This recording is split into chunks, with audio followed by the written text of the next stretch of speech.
김상조 한성대 교수님 연결되어 있습니다. 안녕하세요, 교수님. 네, 안녕하십니까. 네.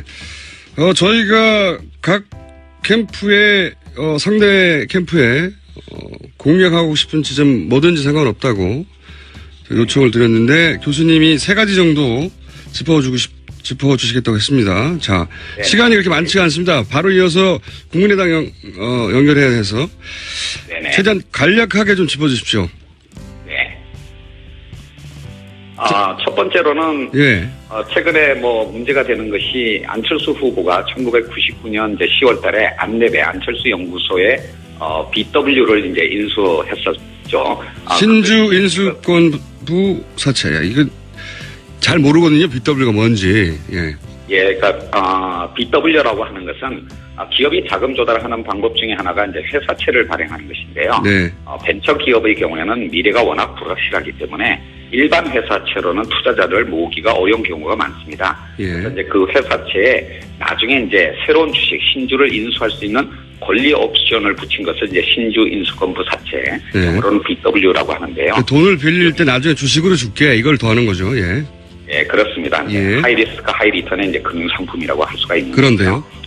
예. 근데 이제 문제는 뭐냐면, 그러니까 BW가 발행된 시점이 바로 1999년인데, 여러분, 청취자들께서 다 기억하시는 것처럼, 바로 직전에 이제 삼성 SDS의 BW, 즉, 이재용 부회장의 BW가 발행되었었고, 예. 그것이 헐값 발행 등등의 여러 가지 문제로 인해가지고, 삼성 특검 재판에서 이건희 회장에게 이제 배임죄 유죄 판결이 내려진 적이 있습니다. 네네. 그 당시에는 삼성 SDS나 안내뿐만 아니라 수많은 기업들이 사실 문제의 소지가 많은 BW 신주 인수권부 사채를 발행했었기 때문에 그렇죠. 이 당시의 분위기에서도 이제 안철수 후보의 안내 BW에도 그 비슷한 문제점이 있는 것이 아닌가라고 이제 문제 제기가 된 거고요.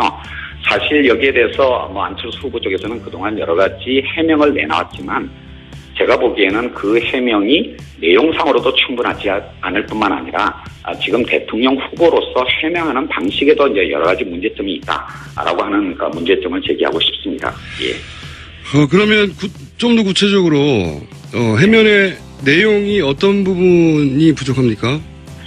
아마 대한민국에서 이 BW 등등과 관련한 문제에 대해서 아마 제일 잘 알고 있는 사람이 이제 저일 텐데요. 예. 수많은 어떤 이제 기업 사례에서 보게 되면 3가지 정도의 문제점이 있을 수가 있습니다.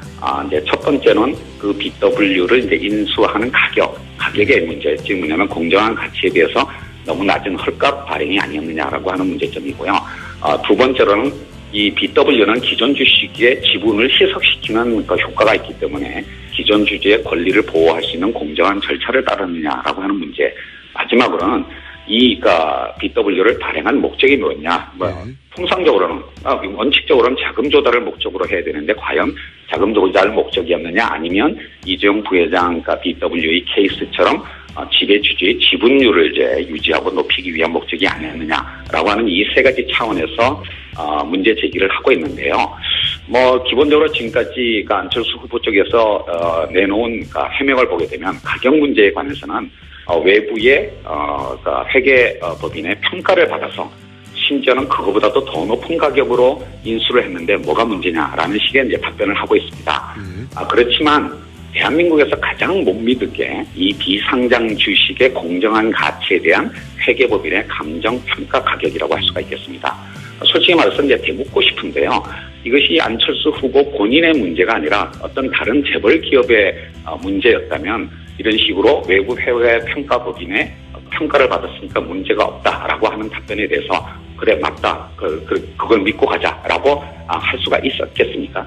사실 이제 그런 측면에서 공정한 가격에 관해서는 지금 어느 쪽도 정답이 뭐다라고 하는 것을 말할 수가 없는 상황이면은 불명하지만 이것이 헐값 발행이 아니었다라고 하는 것을 입증하는 것은 현실적으로 불가능하지 않느냐라고 생각을 하고 있고요.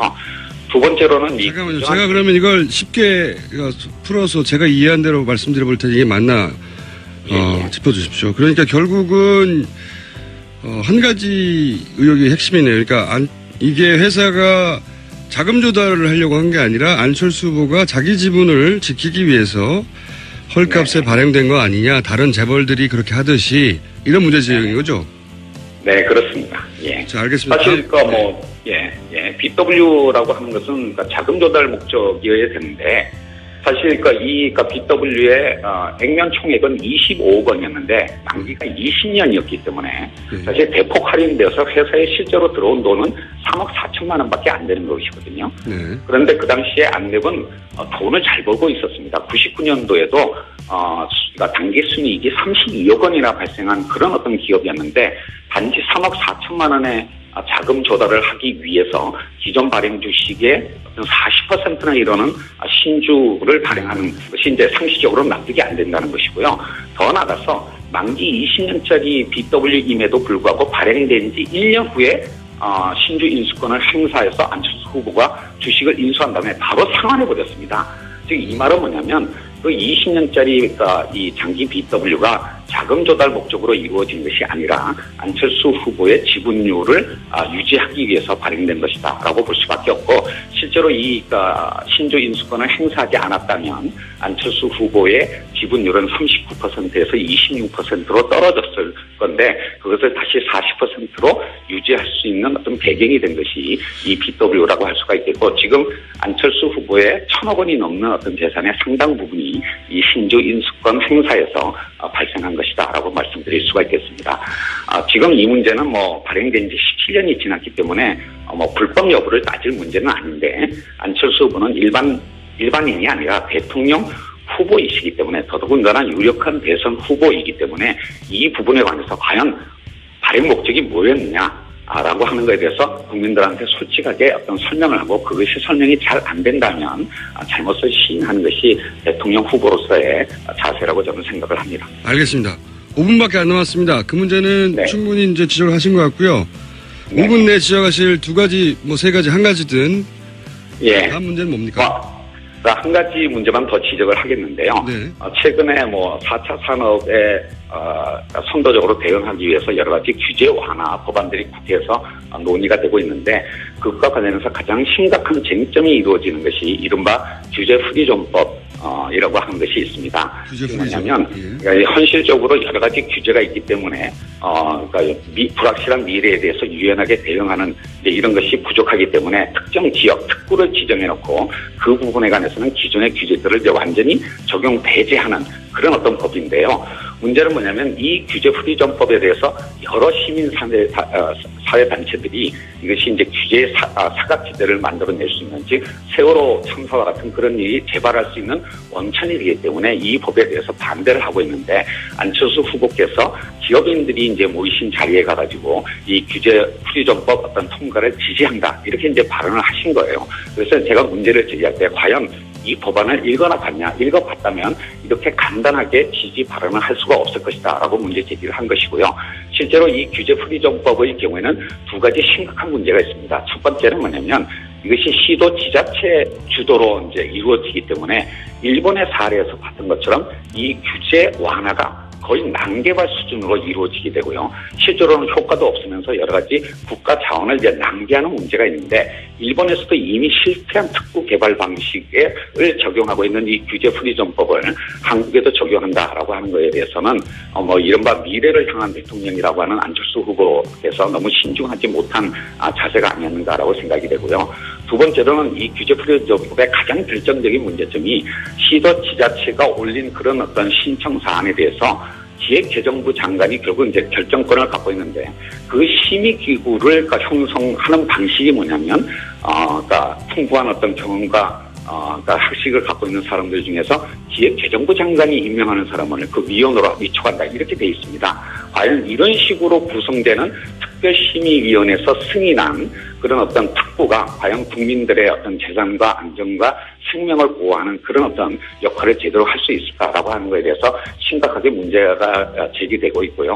근데 이런 측면에서 본다면 안철수 후보가 정말 진지하게 대통령 후보로서 자신을 내세운다면 이런 어떤 혼란을 초래할 수 있는 이런 어떤 법에 대해서는 신중하게 재검토해야 된다라고 자신의 입장을 분명히 밝혀야 된다라고 생각을 합니다. 교수님, 제가 차고 들어갈 틈이 없다. 얼마나 말을 빨리 하시고 끊임없이 하시는지. 죄송합니다. 네, 제가 물론 반론은 마지막으로 짧게 한 말씀만 더 드리고 싶은 거거든요.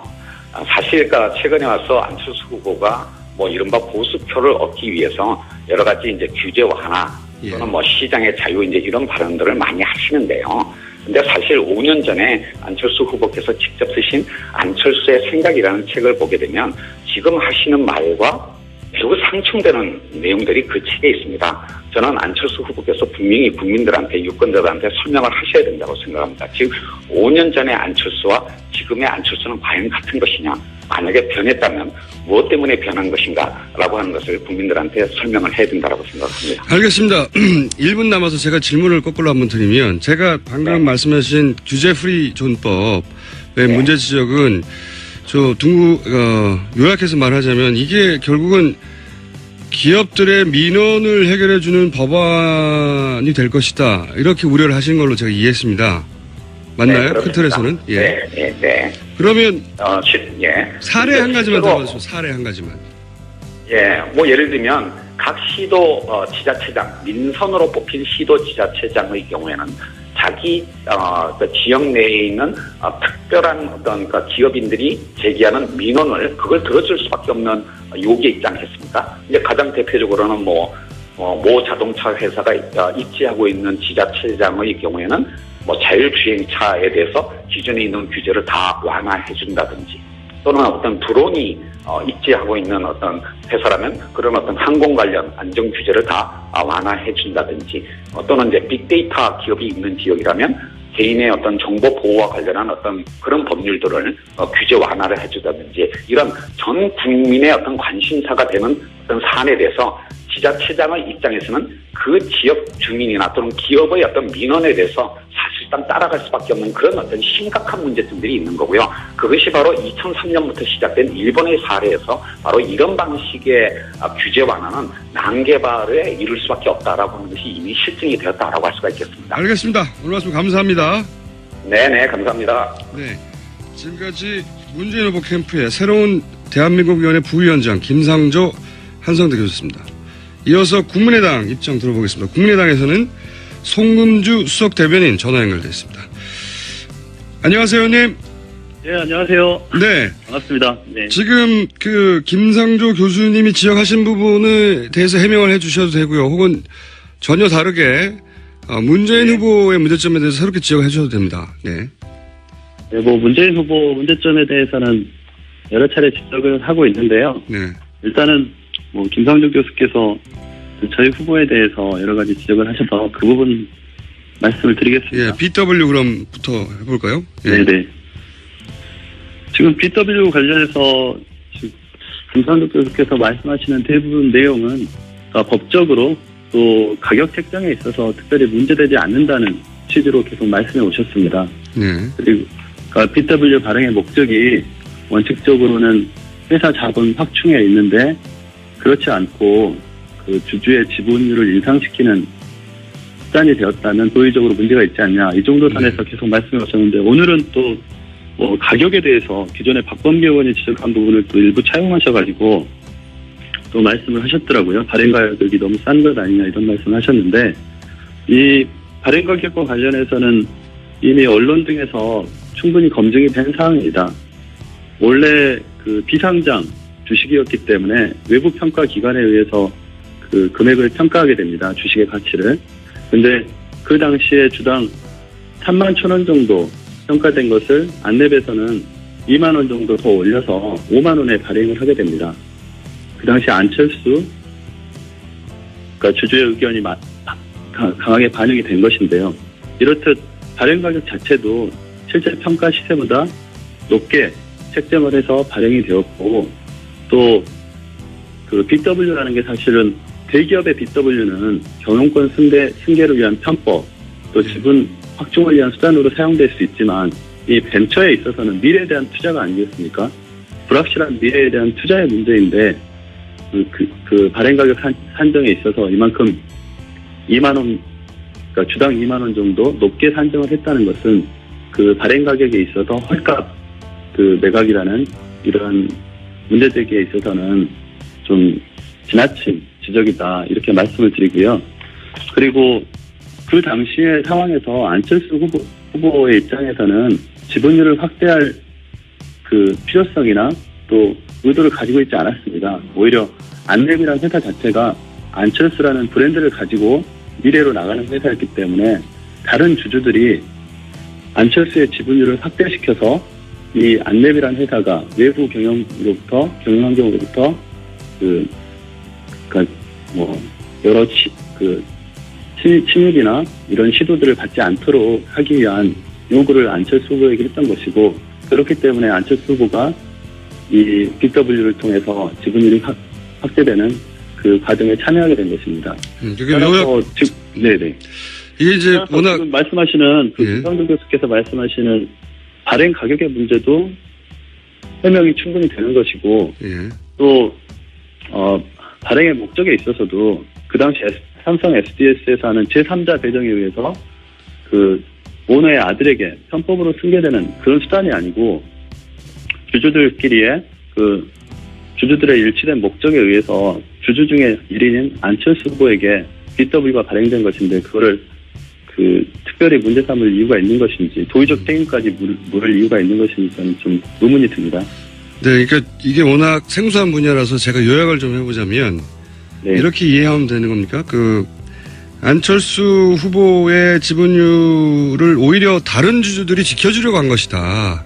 당시 안철수 후보가 어떤 개인적인 욕심에서 그런 BW 발행을 통한 이득을 취한 게 아니라 안철수 후보가 가진 상징성, 그리고 벤처의 특징, 그런 걸 종합해서 다른 주주들이 오히려 안철수 후보의 지지율이 더 높아지는 것이 이 벤처의 미래에 더 도움이 된다고 생각해서 그런 결정을 한 것이다. 이렇게 이해하면 됩니까?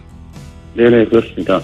그 당시 이사회에서 결정된 것이 아니고 주주총회에서 결정을 하게 됩니다. 그리고 주주총회에서 기관 투자자들이 이 BW 발행에 대해서 찬성을 하면서 이 절차를 밟게 되는 것입니다. 예, 이제 그 대목의 이해는 갔고요. 네. 그러면 그러니까 지금 문재인 캠프 쪽에서도 보면 이게 이제 굉장히 오래된 일이고, 네. 법적으로 문제를 삼으려 하기보다는 네. 도의적인 차원의 문제 제기라고 하면 이제 지목한 포인트는 이런 것 같습니다. 제가 이해하기로는. 결국은 이제 그걸 인정하더라도 안철수 후보가 이걸 통해서 상당한 경제적 이득을 취한 건 맞고, 그 경제적 이득에 대해서 과연 다른 재벌들의 경제적 이득을 취하려고 혹은 지분율을 지키려는 것을 비판할 수 있겠는가, 그렇게 한 사람이 이런 정도의 도의적 차원에서 지적했거든요. 네. 근데 이렇게 보시는 건 어떨까요? 삼성 같은 대기업에 있어서 예.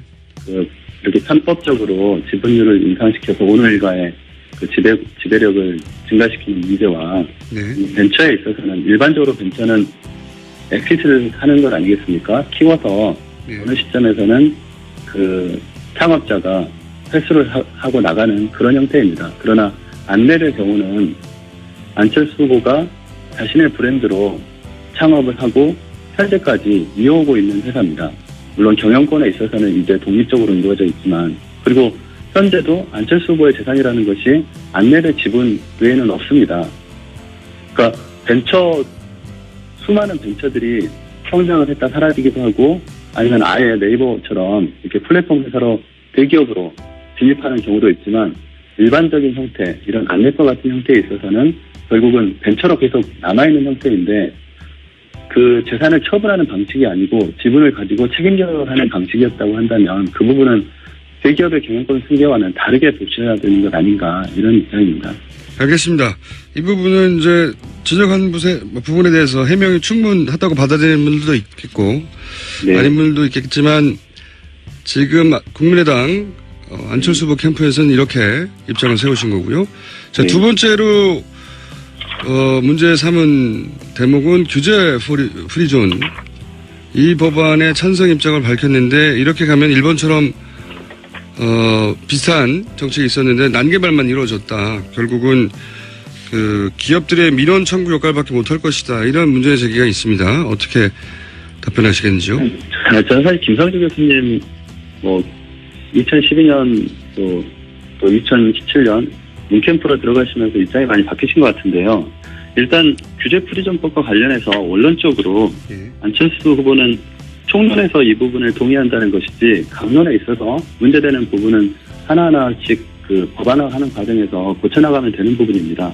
그런데 지금 가장 문제가 되는 것은 김상조 교수께서 지적하신 부분, 일단 지자체장들이 민원 해결 창구로서 네. 그 규제 프리전법을 이용할 것이기 때문에 대기업의 이익만 도모하게 되고 그로 인해서 그 지역 전체에 남개발이나 이런 문제만 발생할 것이다. 이런 시각을 갖고 계신 것 같습니다. 네. 그렇게 그런 시각으로 보시면 지방 분권 제도 자체를 부정하는 셈입니다. 그리고 규제 프리전법에 대해서 찬성하는 14개 지방자치단체가 있습니다. 그중에 민주당 쪽이 8명입니다. 근데 이 8명의 지자체장들이 그 지역 발전을 위해서 고민하면서 해당 지역에 있어서의 규제를 좀 풀어주는 그런 특별구역을 지정해달라는 그 요구를 하고 그걸 중앙정부에서 받아들여서 지금 규제 프리전법의 입법화 과정을 밟고 있는데 그 부분에 대해서 단순히 민원 해결, 선출직 지방자치단체장의 명예를 완전히 실추시키는 발언입니다. 민원 해결을 위해서 뭐든 할 수 있다. 다음 표심을 위해서 뭐든 할 수 있다. 이런 전제에서 접근을 하시는 것이고요. 또 일본의 사례를 지금 비교하셨는데 일본의 난개발 사례하고 현재 4차 산업혁명을 직면하고 있는 대한민국의 현실에서 규제를 어떻게 완화할 것인가에 대한 고민을 하는 현 시점하고는 전혀 별개인 것입니다. 지금 예로 들고 있는 그 자율주행차 문제, 드론 문제, 저는 너무 깜짝 놀랐습니다.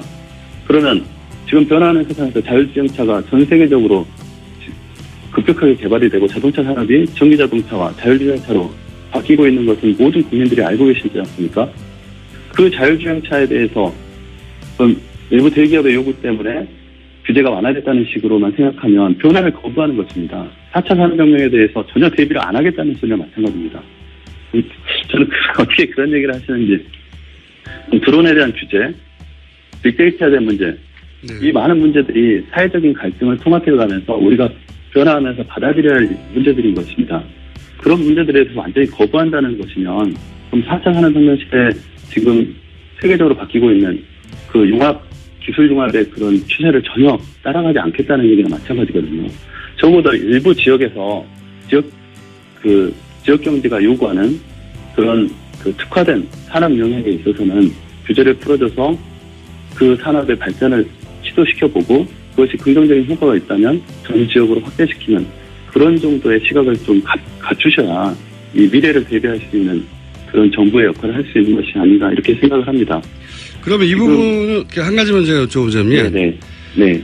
이게 동시 연결이 아니어서 좀 답답한 면이 있는데 한 가지만 여쭤보자면 이 규제 프리존법에 대해서 결국은 이 법안이 통과되면 의료 민영화로 가는 거 아니냐라는 우려들이 등장을 사실은 그 문재인 캠프에서 지적하기 전에 의료 노조나 그 지적이 있었습니다. 그런 걱정에 대해서는 뭐라고 답을 하시겠습니까? 의료 민영화로 가는 거 아니냐? 지금 그래서 규제 프리전법, 그러니까 규제를 완화하고 민간이 창의적으로 기업 활동을 할 수 있는 그리고 창업을 할 수 있는 그런 환경을 조성하는 문제와 지금 규제 프리전법상의 독소 조항의 해소 문제는 좀 별개로 접근을 해야 된다고 생각합니다. 지금 문제되는 부분이 그 의료법인의 부대사업 범위를 의료법의 시도 조례로 해서 부대사업을 정할 수 있도록 한 부분입니다. 이 부분에 대해서는 당연히 저희가 반대를 하고 있습니다. 국민의 생활, 건강과 직결되기 때문에 이 부분에 대해서는 구체적인 입법화 과정에서 삭제돼야 된다는 입장이고요. 그러한 독소 조항들이 몇 가지 있습니다. 문화재 보호구역 내에서 경미한 지형 변화를 시도지사에게만 모두 일임해버리면 중앙정부 차원에서 전체 구조 속에서 문화재를 보호해야 되는데 시도지사가 그걸 형해화시킬 수 있다. 그런 부분에 대해서 원점으로 재검토돼야 된다. 그런 몇 가지 독소 조항에 대한 저희가 보완의 시각을 가지고 있고요. 그렇다고 해서 이 규제 프리전법이라는 원론 자체를 다 부정해버리면 또는 박근혜 정부에서 했기 때문에 이건 받아들일 수 없다고 하면 우리 사회가 지금 새로운 세계 전체적으로 변하고 있는 이 흐름에서 변화를 거부하는 것이 되는 셈이라고 저는 생각합니다. 그래서 전 정부가 했더라도 결국 받아들일 수밖에 없는 것들은 꼼꼼하게 살펴보고 받아들이되 문제가 되는 독소 조항들은 살펴서 그것을 삭제해가면서 가장 좋은 모델을 우리 사회에 적용시켜 나가는 그런 노력을 해야 되는 것이 신정부의 역할이 아닌가. 알겠습니다. 박근혜 정부의 정책이었다 하더라도 거기 독소조항을 제거하고 잘 활용할 수 있어야 한다는 말씀으로 제가 이해했습니다. 네, 감사합니다. 자, 오늘 여기까지 듣겠습니다. 감사합니다. 네, 고맙습니다. 지금까지 국민의당 송금주 수석 대변인이었습니다. 없다라고 하는 답변에 대해서 그래 맞다 그걸 믿고 가자라고 할 수가 있었겠습니까? 사실 이제 그런 측면에서 그러니까 공정한 가격에 관해서는 뭐 지금 어느 쪽도 정답이 뭐다라고 하는 것을 말할 수가 없는 상황이면은 불명하지만 이것이 헐값 발행이 아니었다라고 하는 것을 입증하는 것은 현실적으로 불가능하지 않느냐라고 생각을 하고 있고요.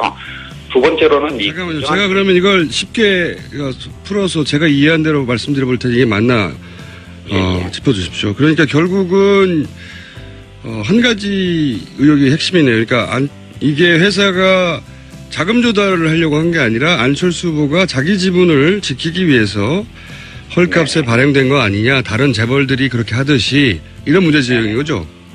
네, 그렇습니다. 예. 자, 알겠습니다. 사실 BW라고 하는 것은 자금 조달 목적이어야 되는데 사실 BW의 액면 총액은 25억 원이었는데 만기가 20년이었기 때문에 사실 대폭 할인되어서 회사에 실제로 들어온 돈은 3억 4천만 원밖에 안 되는 것이거든요. 네. 그런데 그 당시에 안랩은 돈을 잘 벌고 있었습니다. 99년도에도 단기 순이익이 32억 원이나 발생한 그런 어떤 기업이었는데 단지 3억 4천만 원의 자금 조달을 하기 위해서 기존 발행 주식의 40%나 이르는 신주를 발행하는 것이 이제 상식적으로 납득이 안 된다는 것이고요.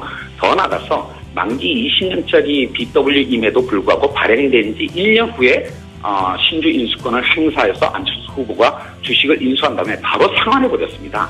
즉 이 말은 뭐냐면 그 20년짜리 이 장기 BW가 자금 조달 목적으로 이루어진 것이 아니라 안철수 후보의 지분율을 유지하기 위해서 발행된 것이다라고 볼 수밖에 없고 실제로 신주 인수권을 행사하지 않았다면 안철수 후보의 지분율은 39%에서 26%로 떨어졌습니다. 첫 번째는 뭐냐면 이것이 시도 지자체 주도로 이제 이루어지기 때문에 일본의 사례에서 봤던 것처럼 이 규제 완화가 거의 난개발 수준으로 이루어지게 되고요. 실제로는 효과도 없으면서 여러 가지 국가 자원을 이제 낭비하는 문제가 있는데 일본에서도 이미 실패한 특구 개발 방식을 적용하고 있는 이 규제 프리존법을 한국에도 적용한다라고 하는 것에 대해서는 이른바 미래를 향한 대통령이라고 하는 안철수 후보에서 너무 신중하지 못한 자세가 아니었는가라고 생각이 되고요. 두 번째로는 이 규제 프리존법의 가장 결정적인 문제점이 시도 지자체가 올린 그런 어떤 신청 사안에 대해서 기획재정부 장관이 결국 이제 결정권을 갖고 있는데 그 심의기구를 형성하는 방식이 뭐냐면, 풍부한 어떤 경험과 학식을 갖고 있는 사람들 중에서 기획재정부 장관이 임명하는 사람을 그 위원으로 위촉한다 이렇게 돼 있습니다. 과연 이런 식으로 구성되는 특별심의위원회에서 승인한 그런 어떤 특구가 과연 국민들의 어떤 재산과 안전과 생명을 보호하는 그런 어떤 역할을 제대로 할 수 있을까라고 하는 것에 대해서 심각하게 문제가 제기되고 있고요. 이제 이런 측면에서 본다면 안철수 후보가 정말 진지하게 대통령 후보로서 자신을 내세운다면 이런 어떤 혼란을 초래할 수 있는 이런 어떤 법에 대해서는 신중하게 재검토해야 된다라고 자신의 입장을 분명히 밝혀야 된다고 생각을 합니다. 교수님, 제가 차고 들어갈 틈이 없다. 얼마나 말을 빨리 하시고 끊임없이 하시는지. 죄송합니다. 네, 제가 물론 반론은 마지막으로 짧게 한 말씀만 이제 더 드리고 싶은거든요. 사실 최근에 와서 안철수 후보가 이른바 보수표를 얻기 위해서 여러 가지 이제 규제 완화 또는 시장의 자유 이제 이런 발언들을 많이 하시는데요. 근데 사실 5년 전에 안철수 후보께서 직접 쓰신 안철수의 생각이라는 책을 보게 되면 지금 하시는 말과 매우 상충되는 내용들이 그 책에 있습니다. 저는 안철수 후보께서 분명히 굳건데 그것을 다시 40%로 유지할 수 있는 어떤 배경이 된 것이 이 BW라고 할 수가 있겠고 지금 안철수 후보의 1,000억 원이 넘는 어떤 재산의 상당 부분이 이 신주 인수권 행사에서 발생한 것이다라고 말씀드릴 수가 있겠습니다. 지금 이 문제는 발행된 지 17년이 지났기 때문에 불법 여부를 따질 문제는 아닌데 안철수 후보는 일반인이 아니라 대통령 후보이시기 때문에 더더군다나 유력한 대선 후보이기 때문에 이 부분에 관해서 과연 발행 목적이 뭐였느냐 라고 하는 것에 대해서 국민들한테 솔직하게 어떤 설명을 하고 그것이 설명이 잘 안 된다면 잘못을 시인하는 것이 대통령 후보로서의 자세라고 저는 생각을 합니다. 알겠습니다. 5분밖에 안 남았습니다. 그 문제는 네. 충분히 이제 지적을 하신 것 같고요. 네. 5분 내에 지적하실 두 가지, 뭐 세 가지, 한 가지든 예. 다음 문제는 뭡니까?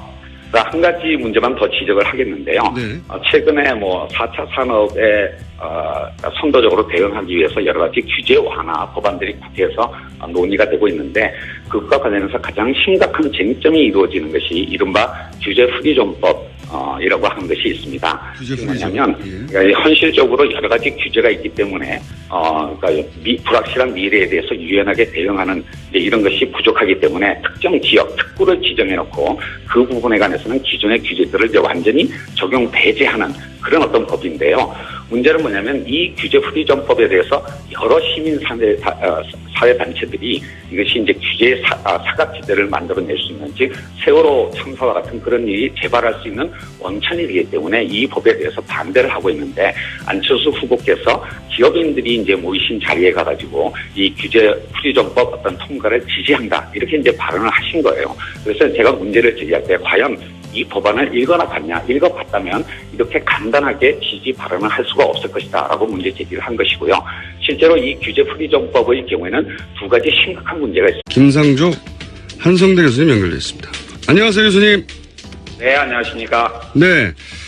저희가 각 캠프에, 상대 캠프에, 공략하고 싶은 지점 뭐든지 상관없다고 요청을 드렸는데 교수님이 세 가지 정도 짚어주시겠다고 했습니다. 자, 네. 시간이 그렇게 많지가 않습니다. 바로 이어서 국민의당 연결해야 해서 네네. 최대한 간략하게 좀 짚어주십시오. 네. 첫 번째로는 예. 최근에 문제가 되는 것이 안철수 후보가 1999년 이제 10월달에 안내배 안철수 연구소에 BW를 이제 인수했었죠. 신주 인수권부 사채. 이거 잘 모르거든요. BW가 뭔지. 예. 예, 그러니까 BW라고 하는 것은 기업이 자금 조달하는 방법 중에 하나가 이제 회사채를 발행하는 것인데요. 네. 벤처 기업의 경우에는 미래가 워낙 불확실하기 때문에 일반 회사채로는 투자자를 모으기가 어려운 경우가 많습니다. 예. 그래서 이제 그 회사채에 나중에 이제 새로운 주식 신주를 인수할 수 있는 권리 옵션을 붙인 것을 이제 신주 인수권부 사채, 네. 영어로는 BW라고 하는데요. 그 돈을 빌릴 때 나중에 주식으로 줄게. 이걸 더하는 거죠. 예. 예, 그렇습니다. 예. 하이 리스크 하이 리턴의 이제 금융 상품이라고 할 수가 있는 그런데요. 거죠.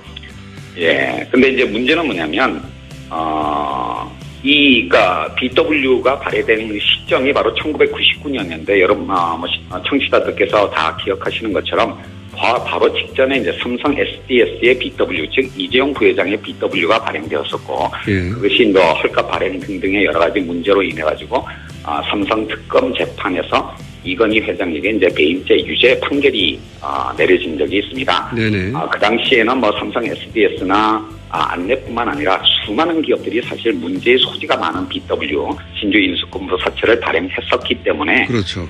이 당시의 분위기에서도 이제 안철수 후보의 안내 BW에도 그 비슷한 문제점이 있는 것이 아닌가라고 이제 문제 제기가 된 거고요. 사실 여기에 대해서 안철수 후보 쪽에서는 그동안 여러 가지 해명을 내놨지만 제가 보기에는 그 해명이 내용상으로도 충분하지 않을 뿐만 아니라 지금 대통령 후보로서 해명하는 방식에도 이제 여러 가지 문제점이 있다라고 하는 그 문제점을 제기하고 싶습니다. 예. 그러면 좀 더 구체적으로 해면의 내용이 어떤 부분이 부족합니까? 아마 대한민국에서 이 BW 등등과 관련한 문제에 대해서 아마 제일 잘 알고 있는 사람이 이제 저일 텐데요. 예. 수많은 어떤 이제 기업 사례에서 보게 되면 세 가지 정도의 문제점이 있을 수가 있습니다. 이제 첫 번째는 그 BW를 이제 인수하는 가격의 문제, 즉 뭐냐면 공정한 가치에 비해서 너무 낮은 헐값 발행이 아니었느냐라고 하는 문제점이고요.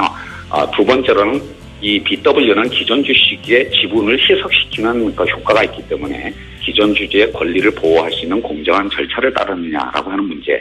마지막으로는 BW를 발행한 목적이 뭐였냐.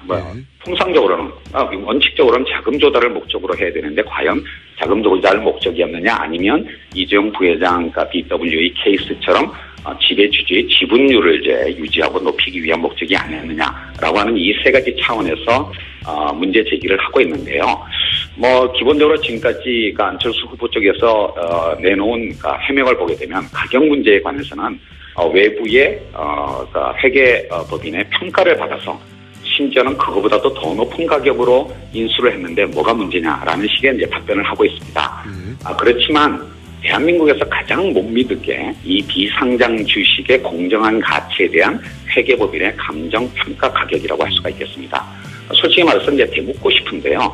이것이 안철수 후보 본인의 문제가 아니라 어떤 다른 재벌 기업의 문제였다면 이런 식으로 외부 해외 평가법인의 평가를 받았으니까 문제가